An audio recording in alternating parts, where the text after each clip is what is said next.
From the vibrant heart of the UAE to every corner of the world, welcome to Season 2 of the International Classroom Podcast. Here, we not only explore education through a global lens, but also celebrate the unique needs, experiences, and perspectives each student brings. In each episode, we bring you insights and discussions from experts and educators around the world. They share their invaluable experiences, the challenges they've faced, and the innovative solutions they've championed. So, whether you're an educator, a student, or simply someone with a passion for lifelong learning, we invite you to be part of this journey. Now, before we dive into today's episode, a quick note. Ensure you're following us on your favorite streaming platforms to always stay in the loop. And if you're tuning in via Deep Teaching on YouTube and you haven't clicked that subscribe button yet, do us a huge favor, do it now. We've been privileged to host some truly remarkable guests, and your support in sharing and liking these episodes means the world to us. On to the episode. Professor Deborah Eyre, thank you so much for joining me on the International Classroom Podcast today in Dubai. I was reading through sort of your background, your biography, and completely just sort of blown away by everything that you've done, where you've worked and achieved. But with all educators, there has to be a starting point somewhere. And most of us find that there is someone or maybe a few teachers in our lives who have inspired and motivated us to jump into this. Was there a teacher or anyone in your life that made that impact on you growing up? So, to be honest, not a lot. I didn't really like school. And I think that my school, they wanted people to be compliant, do what they were told, pass the test. And right from being a young child, I was just really curious about everything. So I was the child who was always asking the questions, never took things at face value. And my school found that really irritating. But I did have one teacher when I was in the sixth form, when I was studying history. And we were studying the later Stuarts, and we were doing intrigue in the court. And the way in which she addressed it was we would find sometimes if you opened your pencil case or a book or something that was yours, you'd find your next assignment, which had been written for you. And that made me think that, teaching could be completely different because I felt that she was making it come to life, the idea of intrigue and secrecy. She was making that real. So from my point of view, I've always felt in teaching that kind of part of it is the fun of that, the fun of actually not just doing something which is on a page, but making it live. So I'd put it, Miss Jefferson is probably the person I'd pick. Amazing. I was just thinking about that then myself in terms of, it's like a treasure hunt of sorts, isn't it? Like you go into that classroom excited about potentially what you're going to find in pencil cases or in desks or in drawers. It's like, that sounds like a wonderful time to go and learn about. Was it history you say? Yeah. Amazing. And you didn't get the same question as somebody else. Your question was for you. And that, for me, that just was so, that the sense of it being personal and that, I don't know how this teacher went about this, but in my head, I thought, she'd thought about us all individually and thought, that would be a good essay for that person. Yeah. Maybe she didn't. Maybe she just went down from 1 to 10 and dished them out. Who knows? But it certainly made an impression on me. A magical air of mystery then, isn't there, about things? Mentioned at the start then, obviously, you've had this fantastic career, still going, but you've worked in some really sort of all over the world. And I'm just curious then in terms of what inspired you or motivated you to take on these diverse roles? So I was kind of thinking about that. I think chance plays it plays a big part in what's happened in my life. So I've never been a real career planner where, I've wanted to say, I'll stay here for 3 years and then I'll move on to X. That's never really been my style. But because I'm kind of curious and I hope pretty open-minded, when people kind of approach me and say, we're doing this and could you help? On the whole, I'm going to say yes. So I think, I was given some advice very early in my career by somebody who said, you never get asked twice. So before you say no, think hard. And I think I've had, sometimes when people have suggested things to me, on the face of it, they haven't looked ideal. And they haven't really looked quite either, they weren't at the right time or they weren't quite the right thing. But on the whole, I've just kind of gone with them. And that's usually led to something else. So it's not planned. But I think it's, I think the kind of characteristic of it is that I'm fascinated by sometimes, you know, I like problem solving. So if you've got something you kind of want to create and you haven't done it before, that's going to fascinate me. And I'm kind of interested. And if I'm working with people that I think are equally committed, I'm quite values driven. I want to work with people who want to do good things. So I think, you know, it's just, if I look back on it, I can look back on my career in two ways and say, you know, you very kindly said, you know, that it's a very interesting kind of career. I can look back on it and say, you know, well, it's a bit random, isn't it? Kind of, you know, how did I get to be doing those different kinds of things? And there's always a story behind each individual one. But in the way, you know, just like travel broadens the mind, the fact is, if you step into different contexts and environments, it's hugely enriching. So, you know, I've really enjoyed that. You know, I've learned far more than I ever knew it was possible to learn about. And that's fun for me. Amazing. And I'm sure the impact you've had across all those different spectrums will have been felt and would be massive. But reflecting back on that then, what would you say, spanning across your career, is one of those moments that you're probably most proud of? So I think I'd have to say that I think getting a chair professorship was important for me because you can't apply for it. So it's bestowed upon you by your colleagues from other universities around the world who think that what you have been doing is worthy of it. So for me, that's precious, and I hold it dear.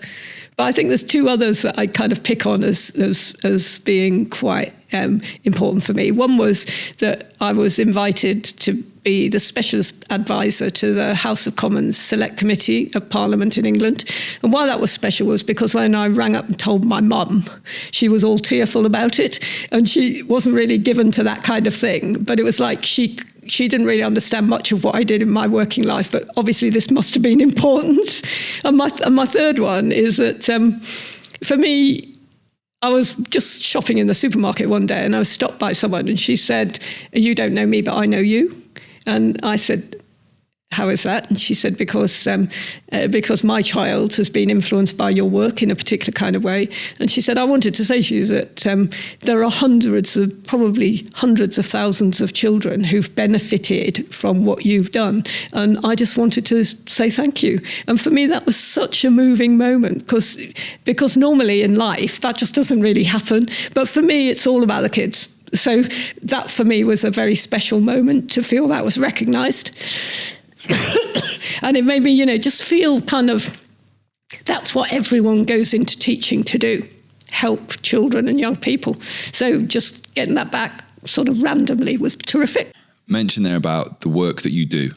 And there's going to be people watching and listening to this who might go, "I recognise that name, okay, but they're struggling to put it together." And this is what we're here to talk about today. It's the work that you do.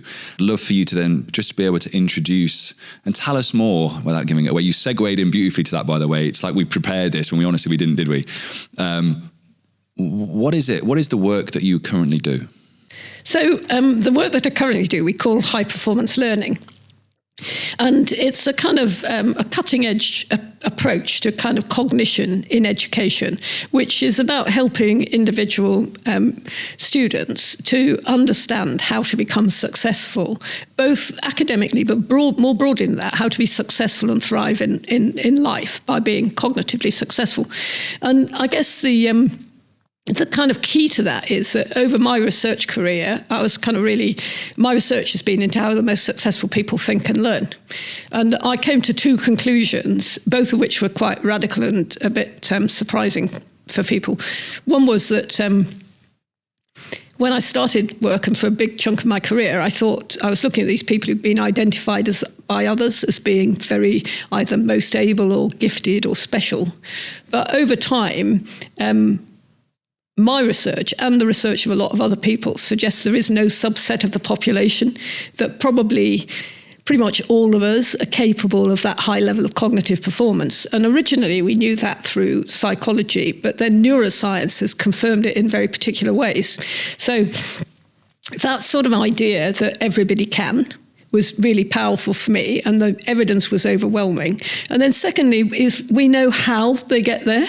So it's not a mystery. We can unpack that and we know how you do it. So I'm asking myself this question: what are we doing in education So we're continuing to school children in such a way that we sort them into these boxes of you're going to be this kind of person or that kind of a person. We're expecting that some people are going to do well, most of them are going to do okay, some of them are going to struggle.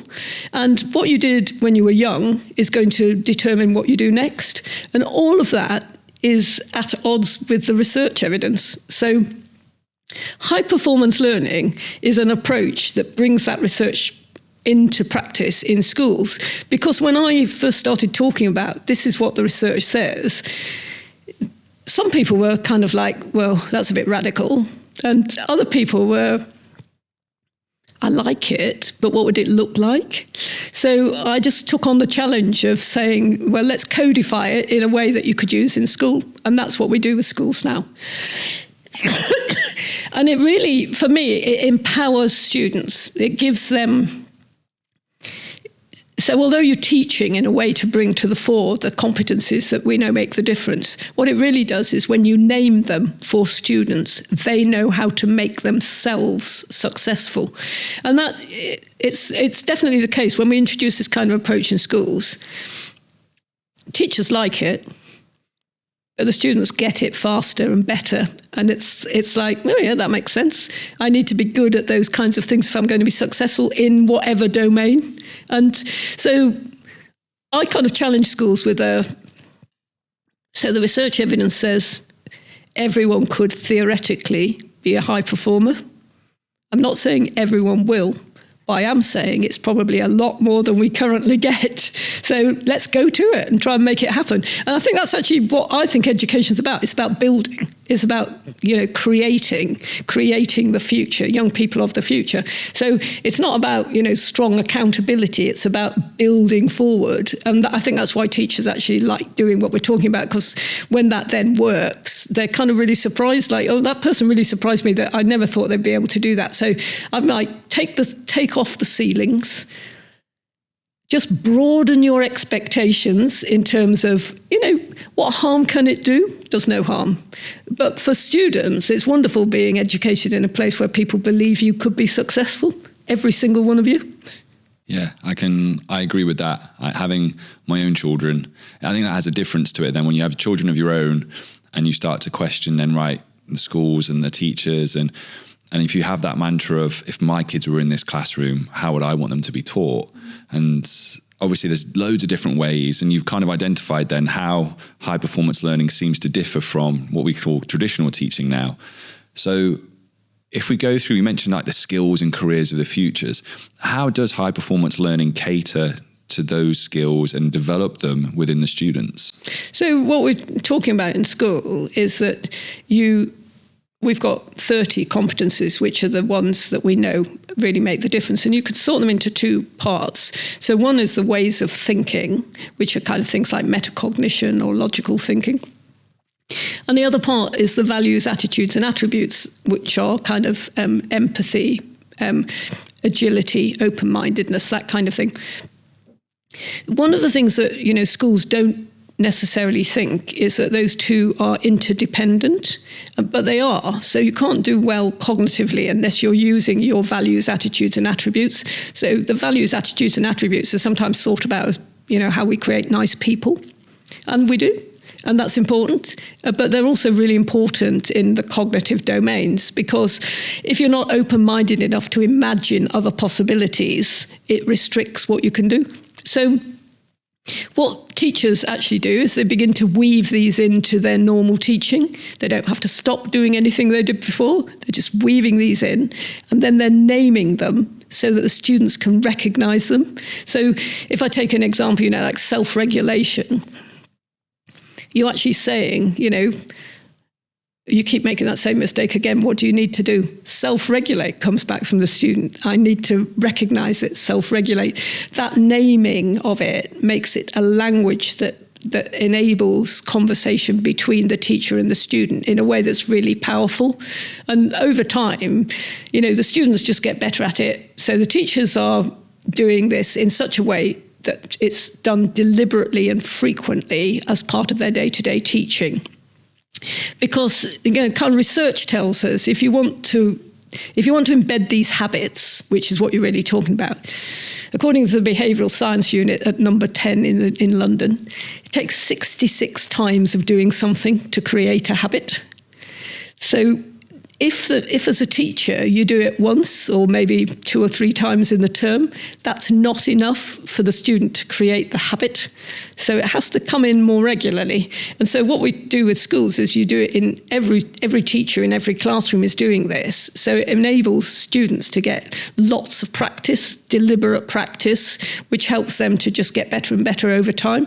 And the younger you start, the more time you've got to get better. So it's actually really straightforward, and the schools that we work with all say, once you've begun to think about it, it just becomes intuitive. It becomes your habit as a teacher in the same way as it's the habit for the students. But what I really like is, I like the kind of example that I saw recently, because obviously what happens for me is that if I go to see a principal of a school, that sooner or later, after we've had a conversation, they'll ask if I'll sit down with some of their students, and I was really like that.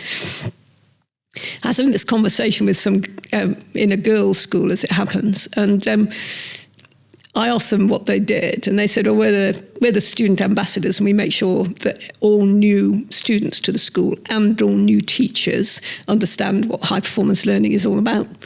So I thought, well, I quite like what the head's done there, because they don't run induction for their teachers. They just tell the students to run the induction for the teachers. I like that. That's really good. But then I said, well, what does it mean to you? And she gave me just such a brilliant answer. She said, these kinds of competencies that you need to acquire, you need to master them in order to become successful. She said, I think if you thought about any individual person, they're probably, some of them come quite naturally, and you sort of do them and you seek them out. You seek opportunities to do them. And others, you just don't like them so much and you're not so good at them and you avoid them. And she said, I was thinking over the summer that I'd just challenge myself and take 2 of the ones I don't like and try and get better at them. So she said, so this term I've been looking for opportunities to do the ones I don't like. And I said, how's it going? She said, well, I told you it'd be challenging. And I said, yeah. And she said, but I'm making real progress. She said, so whatever they're doing from the teaching point of view, that's one thing. But I am determined I'm going to master some of these things for myself. So, I'm on it. And for me, that's when it's really working, when the student themselves feel empowered. They've got that agency to control their own learning journey, because I think what I've always been really committed to and interested in is how students navigate their learning journey. So for me, teaching is the way in which we enable that, as opposed to a discipline in itself. And that's, that's at the heart of how I think about it. And I think about it from, the point of view of, I was a teacher. I don't like to ask teachers to do anything I couldn't do. And I certainly don't like to ask anything I wouldn't have wanted my children to experience. That's really crucial for me, because in the end, I sometimes say this to schools. I think the acid test is if you had a conversation with students that you taught and they're age 25 and you ask them about their schooling, you want them to look back and think, I am so glad I went to that school. That has really made a difference to me in life. But I actually ran one of those little quizzes on LinkedIn recently, and asked this question to people about, do they think that their school prepared them well for the world ahead, for life? And I think the results currently are running at that about 30% feel absolutely not, and about 48% said to some extent. But it's only the remainder that feel that the school really set them up. And I think in the future, what we want is schools where that percentage is much higher. Yeah, I agree with that. I think I like the part you said there about it's almost like the journey students take, rather than being set on a path. They're allowed to, or be given the skills and opportunities to create their own. And I love the way you've described and the passion you bring when you talk about the high performance learning and everything you've done with that. But still, from looking at it, it's still sort of relatively young in terms of practices go. And with that must have come some challenges. Like you said, you've already had people kind of look at you and go, that's a bit radical. What other challenges have you faced or come across when trying to implement and pitch this to a global audience now? Well, it's interesting that schools are by nature quite conservative. So one of the reasons I like working in the Emirates is because I think that Emirates, on average, Emirates schools are quite keen to innovate. And so they're more likely to look at something which might be a bit more innovative than in certain other parts of the world, which might be more conservative. But one of the big challenges is sort of saying, it's when you explain it to people, it can sound like, oh, this is quite a big thing. I'd have to change a lot. We'd have to make space for it. So we can't do it this year because we've got inspection. We can't do that next year because we're building a new swimming pool, and so it goes on. So one of the big challenges to get people to understand you're just tweaking what you do. It's not a big deal. And in the end, I don't really want to hear about how you've got 10 other things you have to do before you can start to look at teaching and learning, because teaching and learning is the core business, isn't it? So that kind of actually getting, for me, the challenge is to get people to take the plunge. And sometimes they teeter on the high diving board for a very long time. Like, I'm interested in it. Well, who wouldn't be? It's an idea that, is interesting, but they kind of put so many barriers in front of themselves that are not really real. So for me, the biggest challenge is everybody agrees with the idea. I don't think I've ever given a talk and people have said, oh, I fundamentally disagree with that. The idea resonates, but they won't take action, or not fast enough for me. So, I'd say, I really admire the schools, and particularly the school leaders, because they usually take the decision, who are kind of brave enough to get started, because we don't have schools that regret it. It's just that they're too cautious to jump. Yeah, I can agree with that. And sort of what you said there about the tweaking part. It's like most teachers, especially here, will be doing parts of critical thinking or collaboration or there's general, what we all know is the 4 C's. But as you mentioned earlier, you've got 30 different sort of components that make that up. So in terms of the schools that you go to and you see these people that have taken on board and just sort of those small tweaks, what does a high performance classroom look like? What type of thing are you going to go in there and see, so we can get an idea of, it isn't poles apart from what we're already doing? No, so the biggest, I think it would be rather more that what you will hear as opposed to what you see. So you might see some of the sort of logos and language around the school, the classroom in different kinds of ways. But it's really the way in which both the teacher and the students is using this language to describe what's happening in the classroom. So, if you took an example, and so for example, let me take, open-mindedness, and the history curriculum.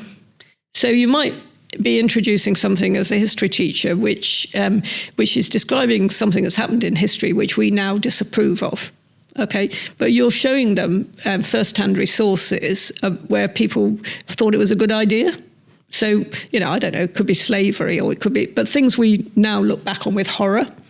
But what you're really wanting your students to do is to understand why people thought what they thought then and why we think differently now.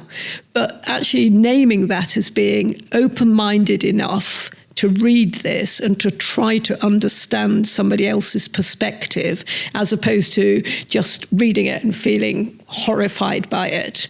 Actually talking to them about the fact that that is called open-mindedness, and it's very important, not just in this particular instance, but in lots of other instances in life, then means that at other points in people's learning, they will say to you, well, I think you need to be more open-minded about that, or I am being more open-minded about it. Suddenly it's in the language.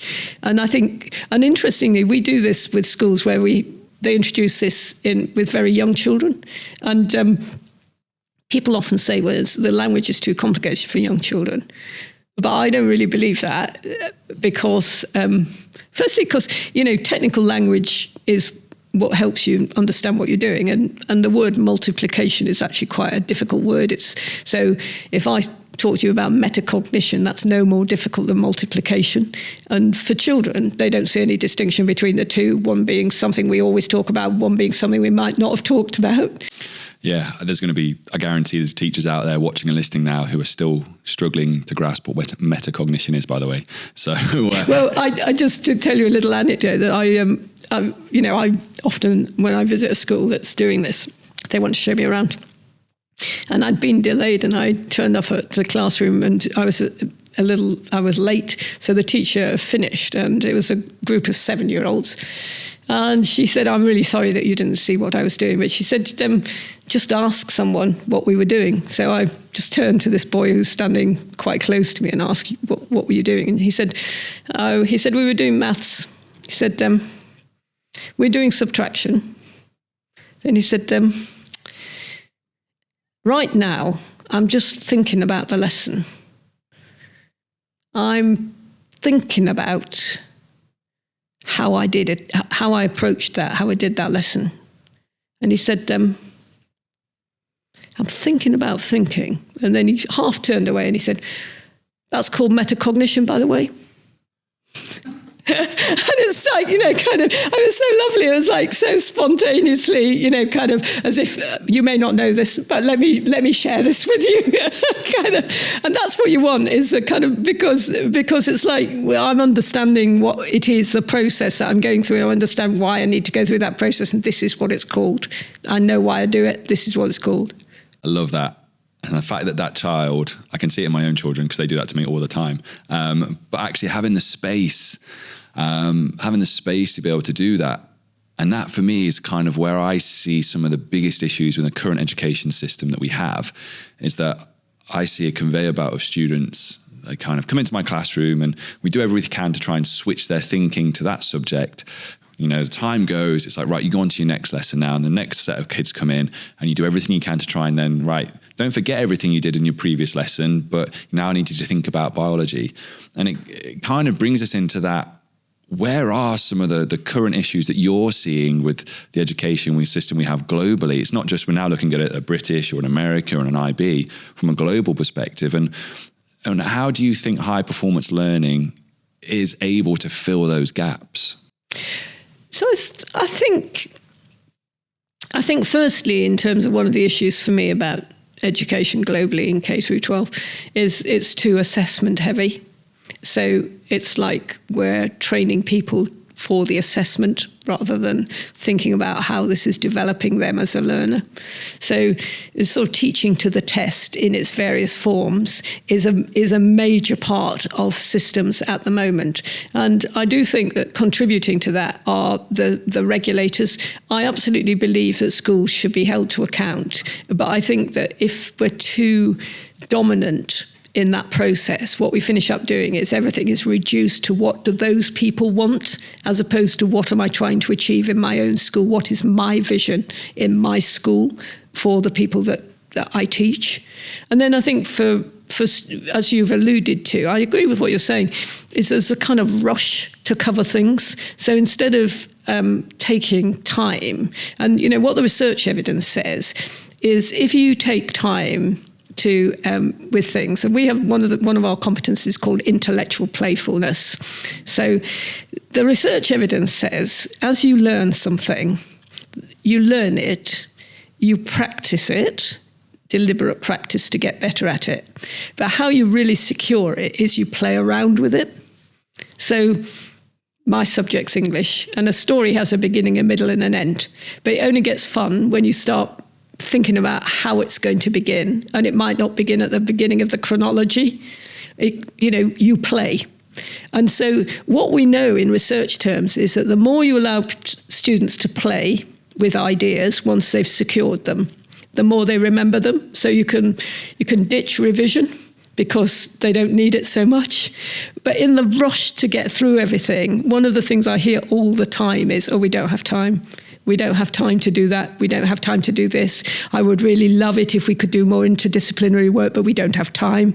This don't have time, it's a false economy, because ultimately what you want to do is make sure that you are building future mathematicians or future historians or future geographers or whatever it is, not just what I need to cram before we can get them through the next assessment. So that kind of idea of it just, for me, it just destroys the fun of learning. So learning, it's not always easy, but it should be rewarding for the learner, because that's what generates motivation.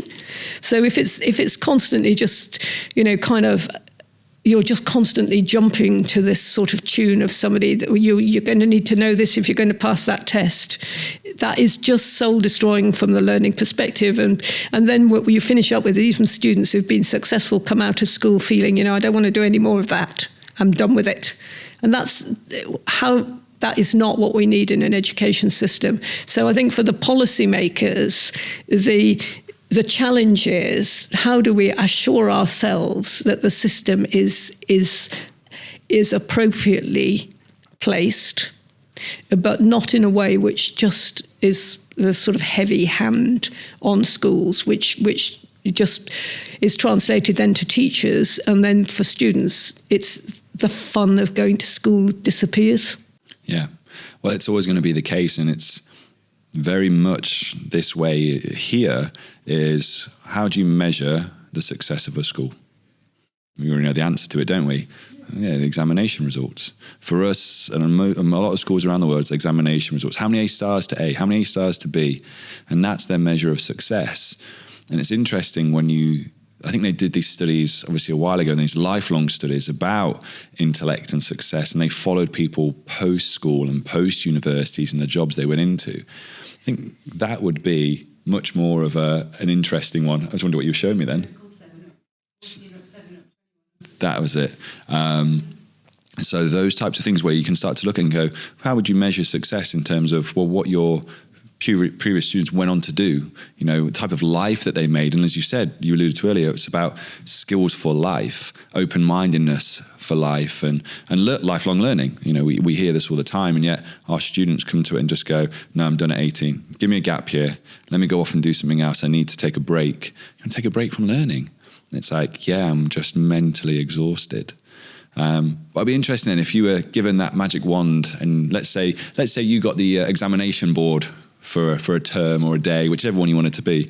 What do you think that exams are kind of fit for purpose right now, or would you apply them and have them done in a different way? I would not have grade boundaries in the way that we have before, because it rations success. So I spent a period of my life where every summer we would go through a kind of process where in England, where I live, in terms of, so we're trying to improve the education system. So we want more people to achieve highly, but actually that turns out to be totally impossible, because the exam system moves the grade boundary. So if too many people score well, it moves the grade boundary to ration it. So how do you know whether the system is improving or not? It's just complete nonsense. So I would be much more interested in a more kind of binary approach to thinking about what is satisfactory, and then not necessarily trying to grade everything above that, because in the end, assessment it's just not as accurate as people think. So, I've looked into this, quite a lot over my career, and people sort of assume that it's really interesting if you, for example, talking to teachers, if the scores, the CAT scores or something, say one thing, and their professional opinion says something else, they believe the test. But actually, if you know anything about tests, that if you were an informed professional, you would be better to believe the professional, because their data points are more, there's more of them and they're more reliable. But somehow we have an entire system which is based on, how you perform in this particular kind of way. And then we'll wriggle that anyway, because we don't want too many people doing too well. So, what sense is there in that? So for me, that would be the grade boundaries would be the thing that I'd look at. I don't think there's an easy way to do assessment for an entire system. And again, I've kind of looked at it and talked with people who know a lot more about this than I do, because ultimately, if you really wanted something that was sort of a really strong representation, then you'd be having to be much more. You'd have to look much more carefully at how each individual did and spot them on a much longer spine. But that's impractical in logistical ways. So that's why systems don't do it. So I think the challenge is what we do about assessment. And I mean assessment, summative assessment, as opposed to assessment for learning. Yeah. Which is got a few, those are some of the problems, aren't they? Like you said, we can address these problems, and we don't want to come on air and just kind of sound negative all the time about stuff, because there are some fantastic things going on in the world as well, in education, and obviously the work that you are doing. So what is it then that you're seeing at the moment that gets you excited for education and excited about the possibilities of where it could be going? So I think the first thing I'd say is, I've had a career around schools and teaching, and I just love teachers. I think they are just amazingly innovative and creative. And so you give them something and they take it, and suddenly it turns into something really magical. So I think we would be better in our systems if we trusted our teachers more. That doesn't mean we don't monitor them at all. I'm not being kind of totally utopian, but that we started from a position of trust, because we want to unleash that creativity. There's a really interesting guy in New York. He was in charge of New York schools, called Joel Klein. And he said, he has a great famous quote. It's a wonderful quote. He says, you can mandate from awful to adequate, but you have to unleash greatness. So I think we really should be unleashing teachers, because the possibilities out there in terms of what they could do with all the new opportunities, like you and I were talking about AI, it's such an opportunity for school and education. Just new ways of working, new ways of thinking. I think we should be less frightened that these things will all go, it'll be terrible. How will we do this? How can we keep a lid on it? And just a bit more open and optimistic, because I think we've never had more information and knowledge available to people. So it's not a case of how do I get it? It's how do I navigate what I want from where? How do I navigate whether it's valid or not? We've got technology at our disposal that we could never have dreamed of. And so I think, as an education system, we have to find a way to embrace some of that in a way that's really positive. And I'm not really a believer in the kind of idea that, in the future, nobody will be going to school. They'll all be, kind of doing things. They'll just be plugging in occasionally to do things. Because I think actually part of what school is it's about socialization, and people love being with other people. So I do think the institution of the school is here to stay. But what it actually looks like, other people have said this, I'm not saying anything new, it is rather worryingly similar to the way it was, 30 years ago, 50 years ago, even 100 years ago. And the challenge is, what can we embrace from what's out there now in a world that has more possibilities than ever? And why we need to do that is Andreas Schleier from OECD says, basically we need to, because low-skilled jobs are all going, we need everyone. We need to be educating in such a way that everybody's high-skilled, high-performing.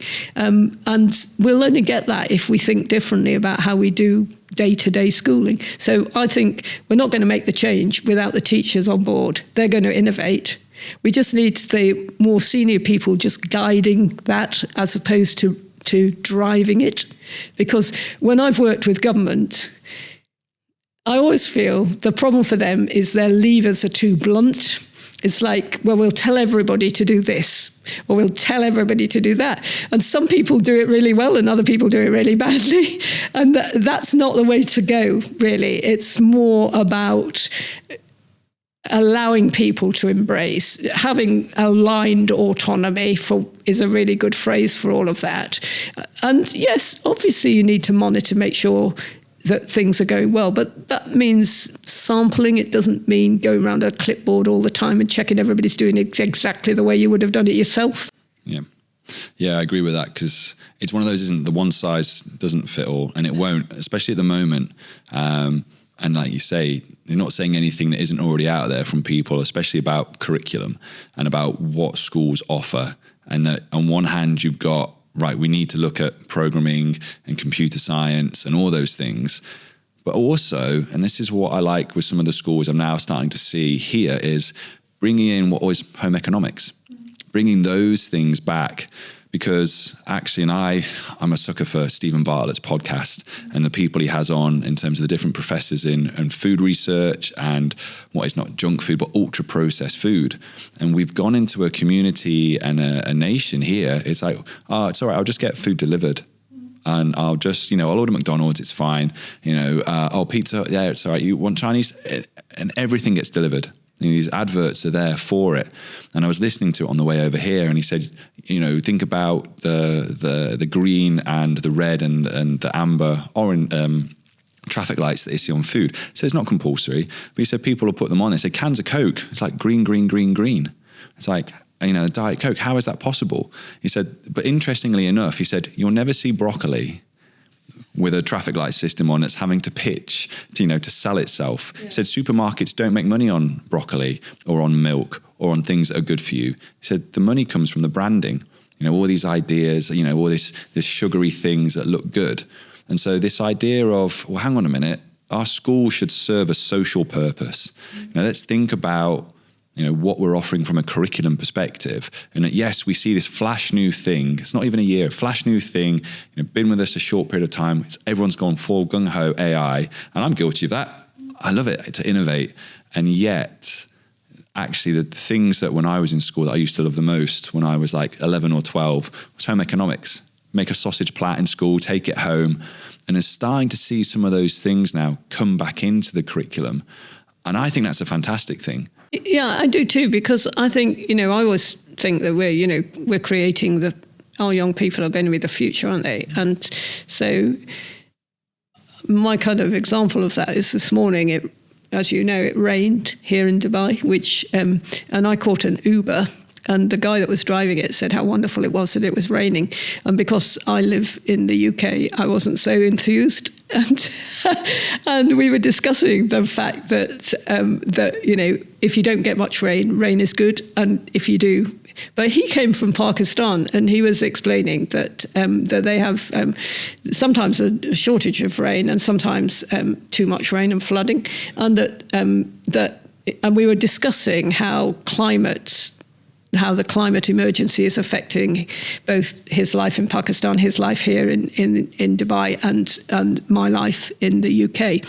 And the fact is, if we don't, as part of our education of children and young people, in the same way as help them to understand the whole business of eating healthily, but also about sort of food economics in terms of what's happening, but in the similar kind of way, sustainability, climate change, these are the big issues of their generation. And so if we're equipping them for the future, they have to be part of the discourse that happens in school. And the more that schools, kind of embrace the idea that they are preparing people for their real lives, not just for passing the exams, the better it is. Because I also think, like home economics, don't you think that that's often some of the most enjoyable experiences is when you're with a friend and you're trying to make something. I mean, it's a sort of, that activity that you do in school, which is imparts socialization, is a really important part of enjoying being there, doing the things where you kind of doing practical things where you work together and enjoy it. I think is just such an important part of school, but it's also really educative, and that's why I think kind of being clear about what education really is in terms of what we're trying to achieve, what kind of. So often when we're working with schools, one of the things we talk about is what kind of a student do you want to produce? And I think, you do want a student who can achieve highly on the conventional measures, but you also want someone who's thoughtful enough to be compassionate to other people, to be able to behave in ways that you want of the society of the future. And then finally, you want people who are enterprising and can figure things out, because we're never going to be able to prepare them for whatever's going to come ahead. They've got to be the kind of people that when they meet it, they're happy to embrace the possibility and, explore it and feel comfortable with that. And if we don't educate in that kind of way, then we're going to create a problem. So if you, for example, if you try to make schooling such that you steer everything for the child, then ultimately, once they don't have somebody steering for them, then they're at sea. And we have a school in the HPL family globally. Actually, it's in Thailand, and when they first started working with us, their principal, it's a very prestigious school, their principal said that they've been talking to their alumni. And their alumni said that they felt the school did a great job for them at school, but when they went off to university, they felt really at sea because there wasn't anyone to tell them what to do. So that enterprising piece, if you haven't practiced it in school, suddenly you're going to feel, well, what do I do now? So I think that kind of idea that the holistic person with those different dimensions is what we're educating for, not just any one of them. It's all of them. It's just, fundamentally really important. Yeah, what you said there completely resonates with me about the climate change. I have to teach that, and we teach it at A level. So these 17, 18-year-olds are studying about human impact on the environment, and they're just like, not interested, because of how it's laid out in an education part. And so you're trying to sell it, almost in a sense, sell it to them. It's like, come on, guys, this is a means to an end. You need to know this for your exam. It's everything we talked about earlier. It's like, it should not be that way. It's like, these are real world projects, real world problems that, we need the skills to solve. And I always go back to, I think it was a Russian comedian in the Oxford Address. I think it was the Oxford Address. And he was talking about woke culture. I don't know if you've seen this. But I just summarised it for them because a lot of them haven't. And I just said, he ends it with, rather than being a generation of complainers and protesters, he said, you are the generation that need to create and to solve. And once you show them that and talk to them about the creation of things, it's like it completely gets them. They're like, yeah. And then I have to take a step back as a teacher and then go, but am I helping you get to that point? And that kind of brings me to that, as we start to close this out now, about problems left in this world that you want to solve. What's left for you in terms of the problems out there that you would like to solve? So I think, my world is in education, and so I do really want to help people to do better educationally. So I kind of but I think I'm really, over time, I have come to the conclusion it's a bottom-up kind of process. It's difficult to do it on the macro level. So I'm more interested in the micro than I used to be, because I think, what we need to do is to look at instances of where things can be different, and then to say, look, here we can demonstrate it could work in this kind of way, and therefore let's then scale it, rather than trying to go for the grand plan and then ultimately, kind of finding that actually that grand plan rarely gets off the ground. So another big strategic plan for the future, which never goes anywhere. So I think the exemplification pieces are more interesting now in whatever it is, just to demonstrate this can happen and it can scale. Because in whatever it is, whether, it's, in my case, it's usually in education, but even if we were talking, as we just were, about, kind of climate change or healthy eating or anything else, it's like, it's probably better to start with, how can we exemplify a better way of doing this and then scale it, than it is to say, we're going to stop everybody doing this or that, or that everybody has to do the other. It's kind of, so that's my kind of future think, is that is that I want to be more involved in that kind of way.